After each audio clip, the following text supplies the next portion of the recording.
বেশ কিছু ধারাবাহিক শুধু টিআরপিতে শীর্ষে থাকে তা নয়, মানুষের মনেও দাগ কেটে যায়।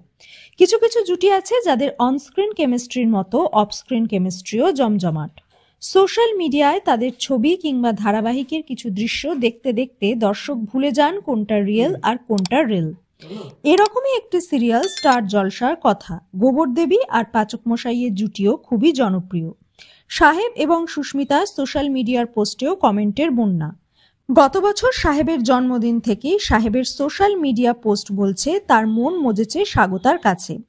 কথার 400 এপিসোড পেরিয়ে গেলেও জনপ্রিয়তা এতটুকু কমেনি।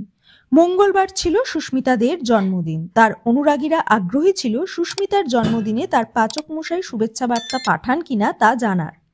জন্মদিন উপলক্ষে অভিনেতা লেখেন, হ্যাপি বার্থডে, নতুন উচ্চতা, নতুন জার্নি আর একটা সুন্দর জীবন। সব সময় খুশি থেকো গোবর দেবী। সাহেবের এই পোস্টে সুস্মিতা লেখেন, ধন্যবাদ পাচক মশাই। পরিচালক অভিজিৎ চৌধুরীর সিনেমাতে নবদম্পতির চরিত্রে দেখা যাবে অর্জুন চক্রবর্তী এবং সুস্মিতা দেকে। এই জার্নির কথাই বলেছেন অভিনেতা। জন্মদিনে ছুটি নেননি অভিনেত্রী, একটু দেরি করে শুটিং সেটে পৌঁছেছিলেন।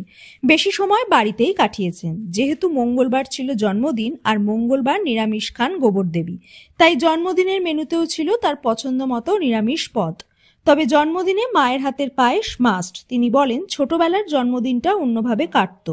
রাত্রিবেলায় মা অনেক রকম রান্না করত, বন্ধুরা আসতো, তবে তার বন্ধুর সংখ্যা চিরকালই কম।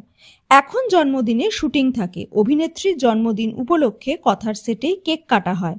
কেকের ওপর মোমবাতি লাগিয়ে জন্মদিন উদযাপন করা হয়। কেক কাটার পর প্রথমে কেকের টুকরোটা সাহেবের মুখেই তুলে দেন বার্থডে গার্ল। তবে অভিনেত্রী ছাড়াও প্রায় স্বাগতার সঙ্গেও দেখা যায় সাহেবকে। তবে তারা তিনজন যে খুব ভালো বন্ধু তা তাদের ছবি দেখলেই বোঝা যায়।